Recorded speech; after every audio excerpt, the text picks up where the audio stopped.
Amigas y amigos, les saluda Francisco Tarmendrail. Muchas gracias como siempre por seguir estas cápsulas con el fin de aportar cultura e historia, entre otras materias, en estos tiempos de confinamiento.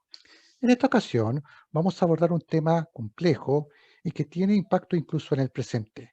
Un tema que parece haber sido el olvido colectivo, pero que sin embargo tiene importantes repercusiones, que es la esclavitud, un tema difícil de abordar. Para conversar sobre ello, tengo a la destacada abogada Carolina Gutnick Vizcarra. Estimada Carolina, ¿cómo estás? Buenas tardes. Hola Francisco, bien, gracias por tu invitación. Directora de Fundación Libera, además académica en Derecho Constitucional. Muchas gracias por aceptar la invitación para conversar sobre este tema tan complejo y delicado. Estimada Carolina, ¿podrías darnos una precisión en términos jurídicos lo que es la esclavitud? Mira, la esclavitud está definida legalmente en una norma vinculante que es la Convención del año 26 de la Liga de las Naciones, la Convención contra la Esclavitud, que al abolir la esclavitud la define como la condición o estatus de una persona sobre la cual se ejercen eh, los poderes que da el derecho de propiedad. Y eso en el fondo es recoger jurídicamente una definición que ya venía de los estoicos, digamos. Ya en Roma se conceptualizaba, digamos, la esclavitud de esa forma. Y es una definición funcional, abstracta, ¿no es cierto?, formal, que eh, lo que hace, a diferencia de un tipo penal que te describe una conducta con un montón de características, lo que hace la definición de esclavitud es plantear un cierto principio básico de cómo tiene que ser los intercambios entre particulares, entre sujetos privados que son iguales en dignidad y derechos.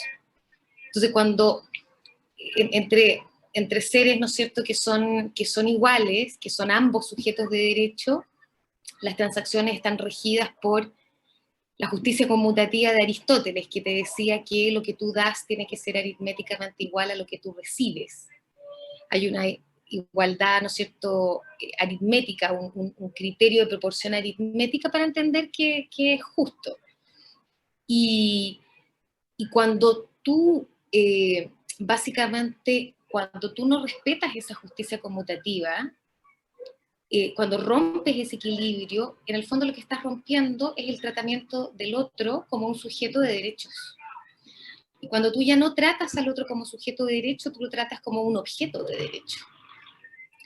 Y ahí es donde entra en juego, ¿no es cierto?, la definición de esclavitud, en el sentido de que yo me relaciono al otro desde una forma instrumental, desde una forma en que quiebro los equilibrios y en una forma en la cual yo uso a la otra persona o gozo de sus talentos y de sus capacidades o dispongo de ella en el sentido de tomar decisiones con respecto a ella y su vida sin pedirle su opinión, sin pedirle su consentimiento.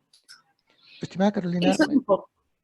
sí, muchas gracias por esta definición para entender un poco lo que es esclavitud. Las personas que saben un poco de historia, tenemos conocimiento que la esclavitud viene prácticamente desde que las personas están en nuestro planeta, ya, desde las primeras civilizaciones, No, sí, sí, por supuesto. bueno, lo que siempre se asocia, pero en la historia nuestra, en la historia nacional, también ha estado presente la esclavitud. No sé si nos puede dar una breve aproximación sobre ello y en qué carta fundamental fue derogada, al menos en teoría, la esclavitud. Mira, dentro de los antecedentes chilenos, efectivamente en 1811 se dicta la famosa Ley de Libertad de Vientres de Manuel de Salas, donde todos los hijos e hijas de esclavos nacidos en Chile quedaban automáticamente libres al nacer, y eso, si bien fue un avance importante, la verdad es que los dueños de esclavos cometían tremendas irregularidades para no cumplir esa norma que significaba en el fondo el secuestro y el ocultamiento de los hijos de sus esclavos, y eso es uno de los gatillantes que hace que después en 1823 Freire y Egaña promovieran la ley de abolición de la esclavitud absoluta en Chile, y eso se logra el 24 de julio de 1823. Eh, y efectivamente, ¿no es cierto?, sería el primer, en rigor sería como el segundo país americano, que yo entiendo que el primero es Haití, después Dinamarca, y después nosotros, tercero a nivel mundial, en que se decreta esta libertad absoluta de esclavitud, y con eso, digamos, se terminan los 300 años de esclavismo en nuestro territorio, digamos.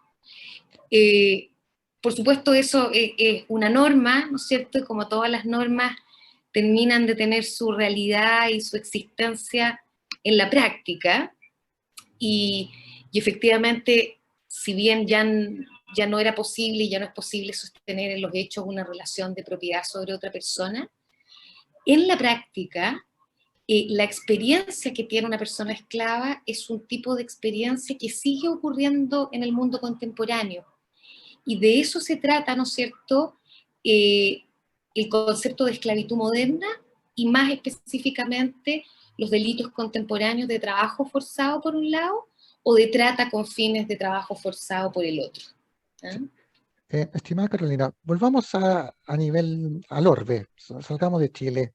¿Cuáles son los esfuerzos a nivel internacional para erradicar la esclavitud? Porque entiendo que hay normas al respecto, pero los esfuerzos en la práctica. O sea, ¿qué esfuerzos se ha hecho para erradicar esta lamentable práctica? Mira, hay varias medidas a nivel de organismos internacionales. Naciones Unidas, específicamente la Oficina para las Drogas y el Delito, es la que tiene a su cargo, digamos, el mandato de luchar contra la trata de personas, y básicamente se enfoca desde una perspectiva de política criminal, de combate a la criminalidad organizada. Se dedica principalmente a formar, digamos, a los cuerpos de los sistemas de justicia criminal de los países, a establecer los estándares, a evaluar el nivel del cumplimiento de la normativa internacional, que en esta materia es el famoso protocolo de Palermo, que es un protocolo asociado a la Convención de Naciones Unidas contra la Delincuencia Organizada Transnacional. Yo te agregaría también a la OIT, porque la trata de personas como una manifestación de esclavitud moderna tiene distintos fines, ¿no es cierto? Tú puedes tratar a una persona, ¿no es cierto?, comerciar con ella para explotarla, y la puedes explotar a través de pornografía forzada, prostitución forzada, trabajo forzado, servidumbre forzada. Y la OIT en ese aspecto es un ente encargado, ¿no es cierto?, de la prevención en materia de trabajo forzado y trata con fines de trabajo forzado. Y adicionalmente, digamos, la Unión Europea, la OEA, la OECD, el Foro Económico Mundial, todos ellos han desarrollado distintas líneas de investigación, de prevención, y también han impuesto, digamos, algunas reglas de carácter internacional para vincular a los estados y a las empresas, que es donde se ocurre el 80% del trabajo forzado según la OIT, para que implementen y efectivamente prevengan e impidan la impunidad, digamos. Claro. Estimada Carolina, ¿existe un ranking al respecto a qué países donde se comete mayores índices de esclavitud en el mundo? ¿Qué países son aproximadamente que Mira, lo integran que pasa es este ranking? que las formas de esclavitud moderna pueden ocurrir al interior de un país o pueden ocurrir con un traslado de un país a otro. ¿Ah? Para graficártelo, ¿no es cierto?, la figura del delito de trata de personas con fines de explotación, sea sexual o laboral, siempre va a implicar que la persona es trasladada de su comunidad de origen, y en muchos casos a otro país. Entonces, hablar de trata siempre es hablar como de flujos migratorios, y en ese sentido, sin lugar a dudas, digamos, África y Asia particularmente es donde se han observado la mayor cantidad de presencias de víctimas, pero de todas formas América se está transformando también en un polo importante, no solamente por los flujos migratorios que están ocurriendo en el Triángulo Norte en relación a Estados Unidos, sino que también, por ejemplo, en Sudamérica, en Latinoamérica, digamos, la crisis migratoria venezolana, y podríamos agregar la crisis migratoria haitiana, ha significado un flujo, ¿no es cierto?, de grandes cantidades de personas súper susceptibles a la trata, es decir, a ser captadas por engaños para luego explotarla. Y en ese sentido, en este minuto, Sudamérica es una zona de riesgo altísima para que ocurra esto. Bien, y pasando a América Latina, a nuestro país, ¿cuál es la situación en Chile Si existe esclavitud, aclarando los conceptos que expusiste previamente en términos jurídicos, ¿cuál es la situación en nuestro país en ese sentido? Si nos pudieras contar un poco. Mira, en nuestro país tenemos que distinguir, porque si nosotros nos vamos a la estadística oficial desde que se publicó la ley moderna de trata el año 2011 hasta el año 2019, hemos tenido 44 causas formalizadas por trata con alrededor de 267 víctimas. ¿Ah? Ahora, esa es una estadística oficial, pero si tú te fijas es de causas en las cuales el Ministerio Público decidió efectivamente presentar cargos, y en ese sentido no necesariamente refleja el número real de casos que están ocurriendo en el país. Ahora, si bien no tenemos un número, cuando se han hecho proyecciones en relación a la posible cantidad de víctimas en Chile, en base a distintos indicadores y variables, se ha hablado de cifras entre 14.000 y 27.000 víctimas en el país. Y si bien no podemos corroborar esa estimación, una estimación que en todo caso está basada en variables bien fidedignas, pero en términos de medir la temperatura de lo que ocurre en la práctica, nosotros que estamos en contacto permanente con ONGs en regiones, y particularmente ONGs que trabajan con migrantes, la situación de los migrantes está siendo muy, muy grave. Ya desde que llegaron a Chile, ¿no es cierto?, desde el flujo migratorio de los haitianos, el pique el año 2016 en adelante, y luego el flujo venezolano desde el año 2018 en adelante, tú puedes observar un incremento de situaciones de abuso que no necesariamente son caracterizadas como trata, pero que efectivamente lo son, en esos dos grupos. ¿Ah? Y la verdad es que no hay región con la cual nosotros hablemos que no nos mencionan en alguna conversación siempre el caso de alguna persona haitiana o alguna persona venezolana o alguna persona migrante que está sufriendo principalmente, ¿no es cierto?, abusos laborales en sus puestos de trabajo o eventualmente también abusos de carácter sexual. Qué lamentable. Y para ir finalizando esta conversación, bueno, ¿qué esfuerzos a nivel nacional se están desarrollando para erradicar este mal? ¿Qué organizaciones están dedicadas a ello? Si nos pudieras contar lo que más se pueda. Mira, Chile tiene una institucionalidad contra la trata que consiste en una mesa intersectorial que lidera la Subsecretaría de Interior, donde están los distintos servicios públicos y ONGs. Hay un plan de acción que es 2019-2022, que está en ejecución, pero todavía son esfuerzos muy pequeños frente a la envergadura y la complejidad de un delito de esta naturaleza, porque en el fondo cuando tú abusas de alguien y tú puedes rescatar a esa persona, tú comprenderás que esa persona requiere, digamos, desde vivienda hasta remuneración, atención psicológica, y si bien hay algunos servicios que provee el Estado, hay un protocolo, yo te diría que esta es una política pública que no tiene financiamiento, y cuando las políticas públicas no tienen presupuesto asignado y dependen de los esfuerzos que hagan los servicios o los esfuerzos que hagan las ONG, son generalmente políticas públicas más bien débiles. Entonces falta una capacitación que cuente, digamos, con recursos para efectos de que sea tremendamente masiva, por ejemplo. ¿Ah?